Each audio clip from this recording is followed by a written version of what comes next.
Salamat po. Sa bigay niyo pong bigas, din na po kami mangungutang sa kapitbahay. Di na po pupunta si mama sa bundok para mag-uwi. Lagi kayo nangungutang sa kapitbahay? Opo. Paano kung di kayo makautang? Wala po kami maisain, wala po kami pagkain. O, nagtitiis na lang kayo? Opo.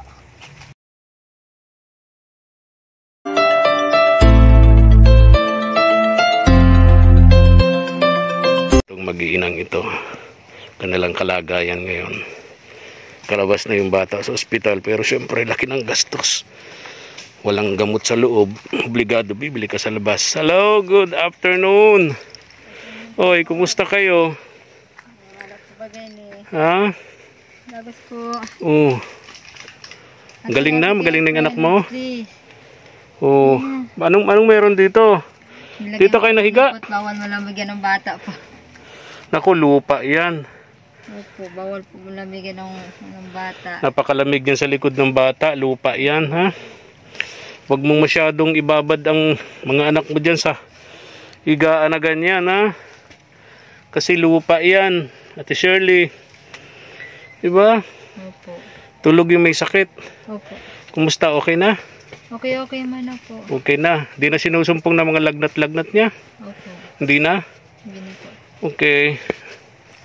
Oh, tulog yung isa. Oh, si Jessa to, di ba? Si Jessa to, di ba? Okay, nalilimutan ko. Sa dami kasi ng mga batang nakikilala ko sa mga tinutulungan namin pamilya. Minsan nalilimutan ko yung mga pangalan sa dami, no? Ito si Jessa. Ivan, huwag mong kalilimutan na pangalan ni Jessa. Jessa, lalahanin mo yung singer. Sino nga yung Ivan? Pati ito, limot na din. Jessa Sinarusa? Sara. Ang pangalan ng singer na yun? Jessa Sinarusa? Ha? Jessa Rusa po. Ano na? Jessa Rusa. Jessa Rusa. Pambira, wala naman singer na Jessa Rusa. Pambira, tumatawa tuloy si Jessa. Sino nga yun, Ate Shirley? Yung singer na yun? Jessa? Jessa Saragasa pa. Ha? Jessa Saragasa. Jessa Saragasa. Ano yun? Pati ba naman ikaw? Jessa Saragasa. Ang bihira kayo. Jessa Saragosa. O, nadali din. Sige, ulitin mo nga. Jessa Saragasa pa. Nadali din. Napatawa lang kita, Ate Jessa. Pero parang maputla pa rin ang bata, no? Hindi pa naman po siya gaano at gawa ng isang linggo pa po ang palugi sa kanya. Gawa po na infection. Under observation. Bituka niya. Ha? Infection po sa bituka. Infection sa bituka. So 1 week under observation ng bata. Kapag ka medyo napansin nyo, nakakaiba na naman at nilalagnat-naglat na naman, balik na naman sa ospital. Nako, laki na ng gasto sa gamot ng bata, no? Kasi nga, doon sa ospital, wala namang gamot sa loob. So, obligadong bumili sa labas, diba? Opo. Pagkahirap, no? Paano kung wala kang pera? Paano kung wala yung ating mga KSP katuwang sa paglingap, no? Hirap din, Ate Shirley. Maraming salamat po sa iyo, Kuya Efren, sa binigay niyo po sa aking tulong. Nakabili po ako ng gamot sa bata. Maraming salamat po talaga. Sabi ko nga sa iyo, Ate Shirley, ako ginamit lamang nitong instrumento. Ginamit lamang akong tulay ng Diyos para yung tulong na para sa inyo, sa pamilya mo, ay makarating, no? Ang unang-unang dapat nating pasalamatan ang Diyos, no? Pangalawa, yung mga taong ginagamit din niya para kayo matulungan. At ako naman ay tagapaghatid lang, no? Ginagamit lamang akong tulay, no? Ayan, kaya lagi nyo silang isasama sa mga dasal ninyo, Ate Shirley. Ikaw ba, Jessa, nagdadasal kapag gagabi bago matulog? Very good. So yun ang gagawin ninyo, ha? Lagi magdadasal. Kasi alam mo, walang imposible sa Diyos. Yung mga problema, kapag ka hiningi mo yan ng tulong sa Diyos, kapag ka talagang marubdob, no? Ang iyong panalangin para sa kanya, hindi kanya tatanggihan, di ba? Alam nyo ba yon? Ramdam nyo ba yung ganon? Opo. Itong kasi si Ate Shirley, mahina po ang pandinig. So minsan nalilimutan ko, mahina yung boses ko. Kailangan kong i-volume ng konti para madinig nito ni Ate Shirley, no? Mahina ang pandinig ng mama mo, di ba? Mahina ang pandinig, no? Kaya minsan nahirapan tayo kay Ate Shirley. Ni Ate Shirley, good afternoon. Doctor namin po. Kumusta kayo? Okay naman po. Anong pangalan nyo? Jason po. Oh, Jason. O kailan kayo dumating? Kahapon lang pong hapon. Kahapon. Opo. Galing Maynila, ano? Opo. O buti, nakauwi kayo. Nakahiram lang po ako ng pamasahe dun. Ha? Naghiram lang po ako ng pamasahe para po makauwi dito. Buti may nahiraman kayo. Meron naman po doon sa katrabaho ko. Hirap ba ng ano doon? Hanap buhay? Mahirap po. Minsan po meron. Minsan wala. Okay. So hindi ka nakakapagpadala? Hindi po. O paano yun? Nasunog na pala yun. Nalaman mo, nasunog yung bahay nyo, natupok lahat ng gamit nyo. Yun nga po sabi ng asawa ko. Kaya po nung sakto time naman po yun, wala kaming trabaho. Kaya wala akong naipadala dito. Tapos yung anak nyo nasa ospital. Tapos sabi pa po yung asawa ko, yung anak ko daw na lalaki nasa ospital. Kaya pinagpilit pa akong manghiram ng pamasahe pa uwi. Pauwi. Sa construction ba kayo? Opo. Okay. Anong gagawin mo dyan sa ginagamasan mo? Tatamnan ko po ng kamuti. Ha? Kamuti. Very good. Kasi yung kamote, 3 buwan lang may maaani na ano. Opo. 3 buwan lang. 3 buwan po may mapagkukuha ng mga magulay-gulay. Magugulay. Tsaka yung kamote, yung laman, no? Yung laman po. Pagkain din yun, pwedeng pamalit sa kanin. Opo. Diba? O, ganda naman. At least, andito ka na. Para may kasama na yung mga anak mo, yung pamilya mo. Lalo yung asawa mo, no? Pag isang itinataguyod yung pagbuhay doon sa mga anak mo. Gumagawa ng uling sa bundok at gumagawa ng ano yun? Ting-ting. Walis, no? Okay. Very good. No? Ayun. So gagamasan mo yan. Opo. Tatamnan mo ng kamote. Kamuti po, saka kamuting kahoy. Kamuting kahoy yung Kanggus. tawag yung sa Bicol kanggus, ano? Kanggus po. Oo.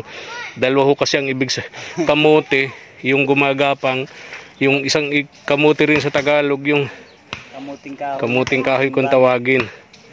Pero lagi kong pinapaalala, pagka may nagkakasakit sa pagkain ng kamuting kahoy, kasi naman kung kumain ng kamote, kumain pa ng kahoy. Dapat kamuti kung kamuti, no? Kamuti lang po, hindi kahoy kung kahoy. Wag yung dalawa. Yung tuloy, napaling tuloy, no? Ay nako. Yung pagluluto kasi ng kamuting kahoy, ano yun dapat yung marunong nun, po, yung lutong-luto. Yung lutong-luto kasi yung mga na-hospital na food poisoning, yun yung mga hindi marunong magluto, no? Opo. Nung kamuting kahoy. Pero sabi ko nga, advice ko, kung kakain sila noon, kamote kung kamote. Wag na yung kahoy, no? Opo. Napatawa ko lang si Jason. Oh, okay na yung anak nyo? Medyo okay man na po. Okay na, oo. Okay. Tingko kahapon. Nakalabas na. Palabas na din po sila ng gabi. Okay. Dumating po ako dito, gabi na din. Dito ko na po sila inabutan. Okay. Very good, no? Kaya nga lang siyempre, laki ng gastos nun. Kasi pag walang gamot sa loob ng ospital, obligadong bibili ka sa labas, no? Bibili ka sa labas kasi bagamat yun ay government hospital, libre ang gamot kung meron sa loob. Kung wala, obligado kang bumili sa labas, sa butika, di ba? Yan ang malungkot sa mga ganyan, no? Anyway, salamat tayo, Jason, kasi yung anak mo ligtas na. Naabutan ko minsan, pinag-aagawan ito rito. Sa taas ng lagnat, tumirik yung mata ng bata. Buti hindi na kumbulsyon, no? Sabi po ng asawa ko, nakumbulsyon daw po yun. Oh my goodness. Kaya po sinugod sa ospital. Okay, sandali ha, tingnan ko muna ha. Sige po.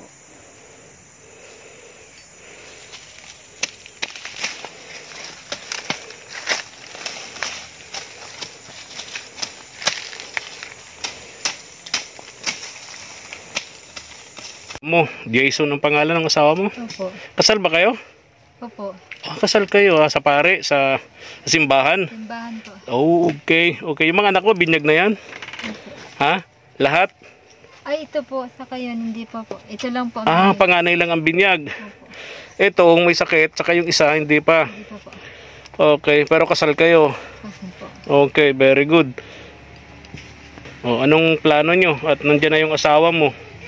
Ayun po. Nagpasalamat pa rin po ako at makauwi na po yung asawa ko. Kahit para paano. Katulong na po ako. Pag-aalaga po sa mga bata. Alam po talaga, hindi pa po maiwanan. Lalo po sakitin pa. Oo. Hindi pa po makaalis-alis. Gagawa pong pag-ano. Siya pa rin po nag-aasikaso. So ngayon, at least, Hindi ko man po maiwaliwan. kaya nga buntis ka pa. Buntis. Ilang buwan ka na? Diyan sa pinagdadalang tao mo, ilang buwan na yan? Ano po? Ha? 8 po. 8 months? Isang ano na lang, isang buwan na lang, manganganak ka na. Opo. Ang problema, kahit isang gamit sa panganganak mo, wala ka pa, no? Wala po po.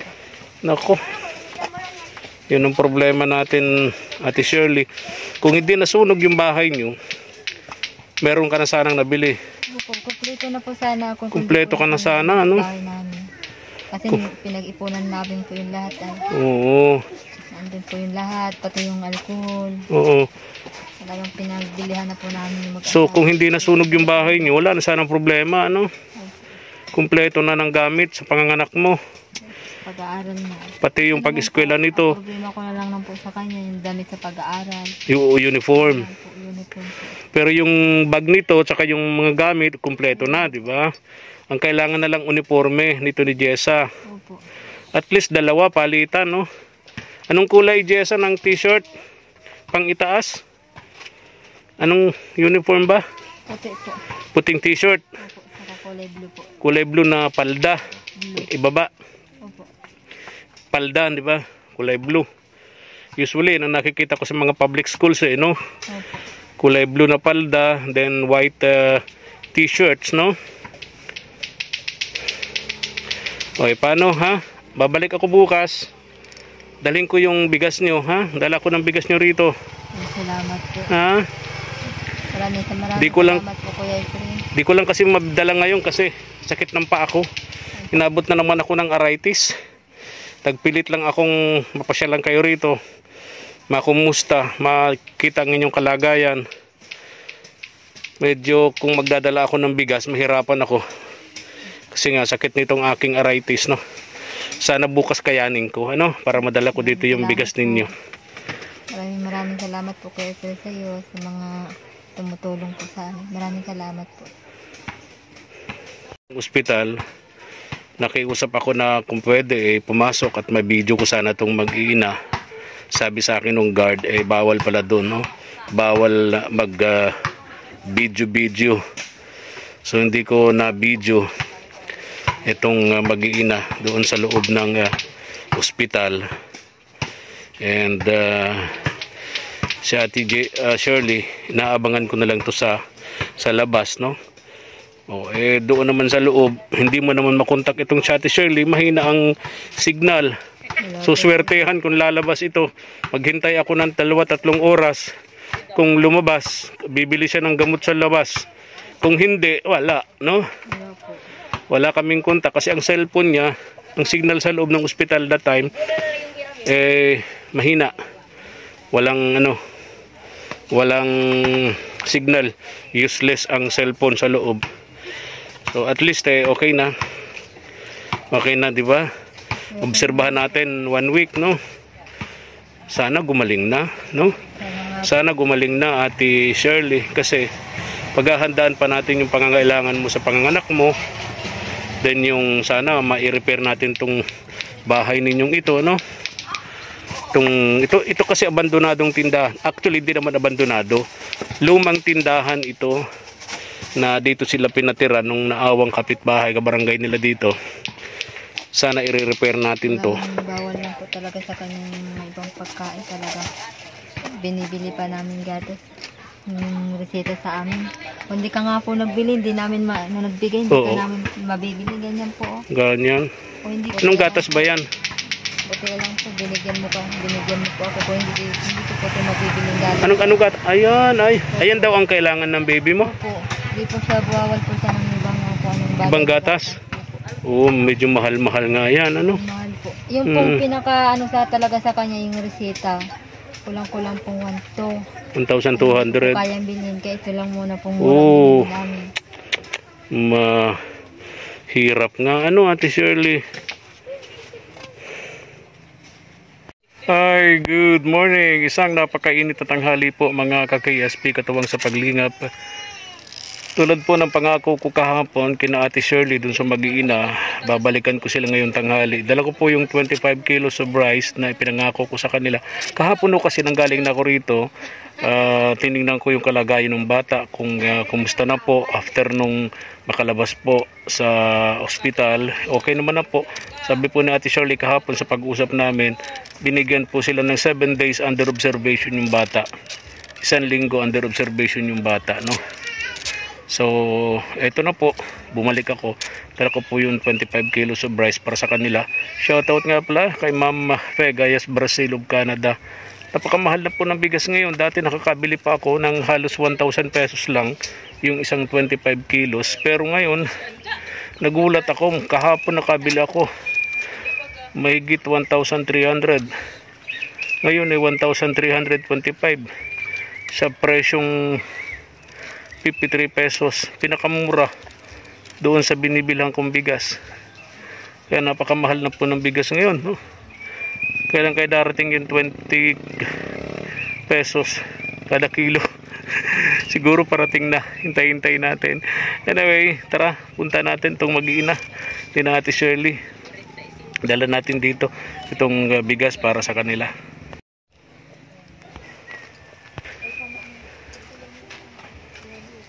Shoutout nga pala kay Ma'am El Halaman of USA, kay Ma'am Bambam of Australia, and isa nating KSP katuwang sa paglingap abroad na ayaw na pong magpakilala. Stay safe and stay healthy.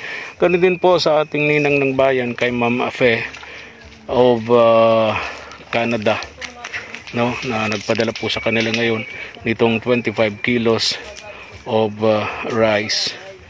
Tara. Hello.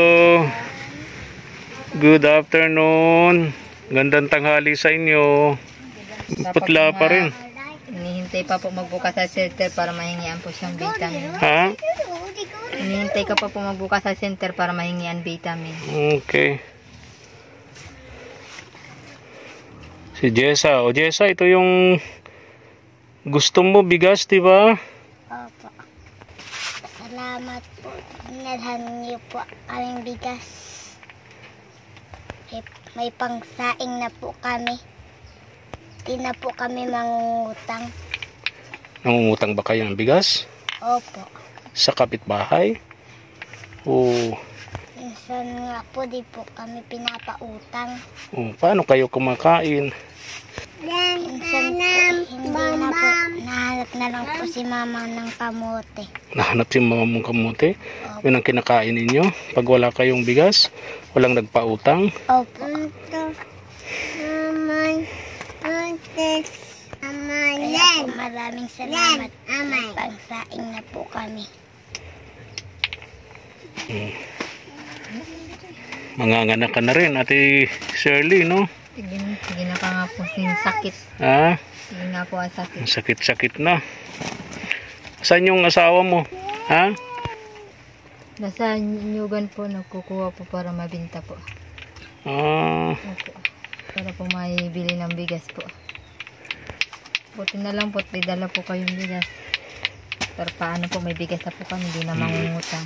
So yung kikitain ng asawa mo sa bundok, pambili na lang ng gamot at iba pang pangangailangan ninyo, ano? Anong ulam nyo? Ulam nyo? Sardinas po, inutang lang po. Ayun yun. Yung sardinas na yun. Ayun. Ha? Ano? Yung Selby lang, hindi ako pupunta naman namin. Mas maganda niyan kung ginisa mo sa talbos. Di ba? Wala po panggisa. Ha? Wala po panggisa. Mabili ka pa ng bawang, langis, O sa bagay, samantalang kung yung dilata buksan mo, pagkain na, ulam na. Di ba? Talagang mahirap, So, baka next month, magana ka na. Wala ka pang gamit, no? Wala pa nga po. Sabi ko nga po kahit para paano ka ako makaraos-raos malang sa problema namin. Alam mo, kung hindi nagkasakit yung anak mo, may solusyon na sana tayo dyan. Diyan sa problema ninyo, no? Kaya lang, talagang sinusubok yata kayo ng Diyos, no? Alam mo, yung pagsubok, hindi naman yan parusa. Yan, ginagawa sa bawat isa sa atin para tingnan, subukan kung gaano tayo katatag sa pananampalataya sa Kanya, Sabi ko nga po yun, kahit lang po sana, hindi naman po importante sa amin ang ibang bagay, basta lang po magkaroon lang po kami ng bahay, tapos kumpleto po kami pamilya. Oo, tama yun. Po yun sa akin po. Tama yun. Tsaka walang sakit, no? Walang sakit, yun ang importante. Okay, alis na siguro ako, ha? At babalik ako dito kapag nagawa ko na yung mission ko rito na makaipon ng pera. Kamaingay, Jess. Naglalato-lato ito. Kaipon ako ng pera para maipagawa ko na tong bahay ninyo. Maraming salamat po talaga kay Fred dito sa bigas nyo nagputa. Talagang walang-wala po kami. Salamat po sa mga tumulong sa amin. Alis na ako, ha? Yung asawa mo nasa bundok, gubat. Okay. Ingat kayo, ha? Sige po. Salamat po. Salamat po. Sa bigay niyo pong bigas, din na po kami mangungutang sa kapitbahay. Hindi na po pupunta si mama sa bundok para mag-uling. Lagi kayo nangungutang sa kapitbahay? Opo. Paano kung di kayo makautang? Wala po kami maisain, wala po kami pagkain. O, nagtitiis na lang kayo? Opo. Minsan po, napunta po si mama sa bundok, nahanap ng kamote. Yun ang kinakain nyo? Opo. Ito pong bang bigas na dala nyo, regalo na po ito sa birthday ko. Ay, hindi pa. Iba yan, no? Sa birthday mo, meron akong regalo sa iyo. Request kasi nito mga ka-KSP, katawang sa paglingap. Request ni Jessa sa birthday daw niya, ang ibigay ko sa kanyang regalo, bigas. Para daw hindi sila magutom, para may pansaing daw sila. Para si mama daw niya hindi na pupunta ng bundok para mag-uling doon. So ang gusto ni Jessa sa birthday niyang regalo ay bigas. Sa birthday mo, Jessa, bibigyan pa rin kita syempre ng bigas. Yun ang request mo, sa birthday mo. Kailan ang birthday mo, Jessa? December 24. December 24. Nakawa po kasi ako kay mama ko. Lalo na po masunog ang bahay namin. Iyak na po ng iyak. Lahat po ng gamit namin na binili niya nasunog. Opo. Pati yung gamit mo sa eskwela? Baba. Pero binilhan na kita, ha? Ma-school ka na, wala ka ng problema, no? Ha? Uniform na po. Ano? Uniform. Wala ka pang uniform. Pero may bag ka na, may notebook, may ballpen, may lahat na, di ba? Nabili na natin yon. Ang wala na lang sa iyo ay uniform. Anong kulay ng uniform?